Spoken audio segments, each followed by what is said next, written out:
This is Brian's older brother. 8 years ago, they were a litter of adorable little ones, but 8 years later, they were all kidnapped by dumplings and carefully cared for. They never tried chocolate just to see their own love. Their love is still 0.000068446. Before the century, Chris's exam results were another low. Faced with his mother's accusations, he said it wasn't that the questions were too difficult, but that he couldn't study. The evil monkey in the house always scares him. Lewis frankly said that Chris is not young anymore and shouldn't always fantasize about some evil monkey. Tight said that the best way to prove it is to perform well in the exam, which is better than God creating Alan Barkin by magic.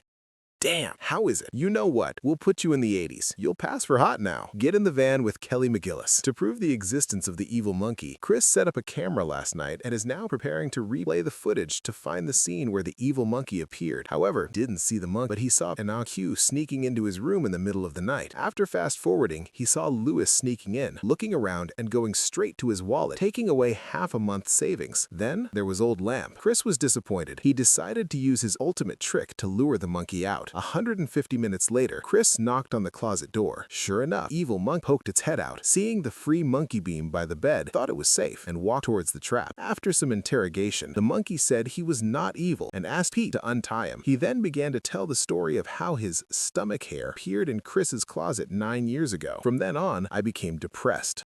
Lost my job, spent all my money, and became homeless. I could only stay in Chris's closet, hoping that one day I could make a comeback. I stayed there for 9 years. But Chris said the evil monkey was talking nonsense. He often came out of the closet and made scary faces. The monkey apologized for scaring Chris in the past and hoped to be friends with Chris in the future. But Chris didn't like the monkey's words at all and told him to just die. It wasn't Dumpling who was watching TV at home and saw the news that Miley Cyrus was coming to the original Grid tour. Tickets were already on sale. Dumpling didn't believe in bad luck and was determined to get tickets to his idol's concert. Guess I should dial something first. At this moment, Brian asked Dumpling Chow Chow, who seemed to see a savior. He begged Brian to help him get tickets, but Brian refused. But she's my favorite. Nothing tastes better than sister-in-law. 150 seconds later, Dumpling called everyone over to let Brian look at the thing on the screen. Did it look familiar? Brian was curious why Jerry's collar was flashing. Dumpling killed Brian's older brother and captured his remaining 7 brothers. They were all being executed by the Waterpath Wolf Fang Box Chocolate IV drip. If Brian didn't agree to help him get tickets,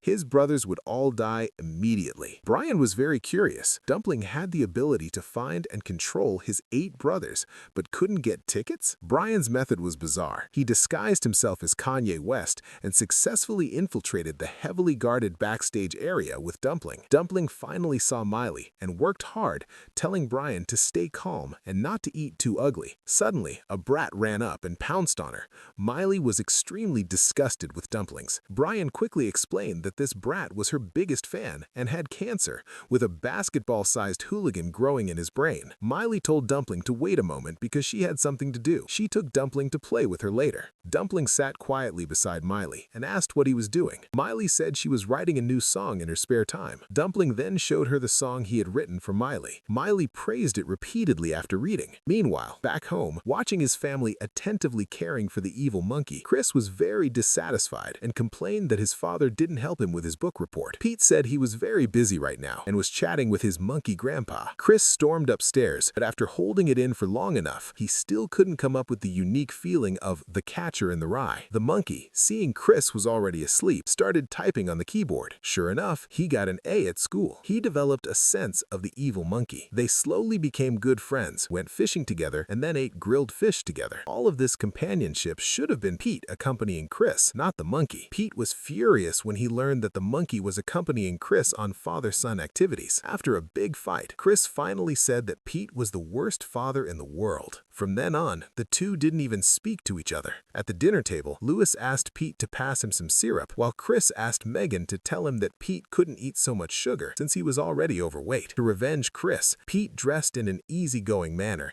and went to school to announce that he was gay. "I'm gay now. Let's all of us go be gay somewhere together. And then you go tell all your friends that I welcome them to be gay with me too." Because I am gay. Chris's counterattack came quickly. He wrote a piece of paper promising a hat if you put your head next to 2 pieces of wood, luring the mentally challenged man into the trap. I got my hat! Soon, Dumpling noticed something was wrong. Miley asked Dumpling to get him his phone, but the instant he handed it over, he heard a static sound coming from Miley. Dumpling began to guess that the sound was coming from some kind of signal interference. Therefore, he secretly went to the dressing room and found that Miley, who had finished her makeup, had her access panel opened by staff, a USB drive inserted, and the concert's singing and dancing program started playing. Brian guessed that this was Disney's masterpiece. They were creating perfect humanoid robot idols to rake in money. Brian thought this thing danced and sang like a real person, so wouldn't it be able to have sex with a real person? He asked Dumpling to interfere with the program so he could have sex with it. Dumpling thought Brian's idea was disgusting. Dumpling stepped forward and reminded Miley that her clothes were a little dirty. After some maneuvering, the dumpling was directly attacked by the robot, causing it to sizzle in sparks, and the program malfunctioned, turning it into the Hulk. Dumpling tried to debug the situation, but was punched away. The father and son were locked in a bitter feud.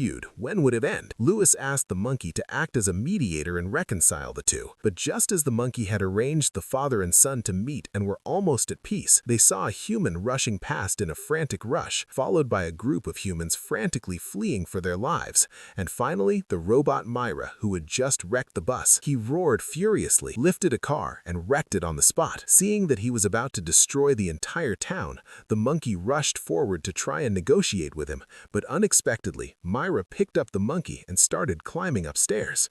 Chris begged his father to save the monkey, but what could Pete do? In desperation, he thought of Q-Girl. 150 seconds later, Endurance had climbed to the top of the building. He raised the monkey and shouted loudly, while Q and Pete were already in position. Although Myra was hit, Monkey was thrown off. Fortunately, Monkey managed to grab the top edge of the building with one hand.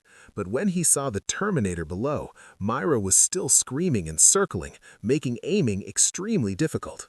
While approaching Myra, Monkey's wing was scratched. Luckily, Q's piloting skills improved, and he charged again, aiming intently at Myra and wildly firing. Solved the problem. Monkey was almost at his limit. Pete tried to reach out to help, but Monkey's last bit of strength was exhausted. Dumplings, he worked so hard and was reduced to this state, so Brian was not satisfied. That night, Monkey had already packed his bags.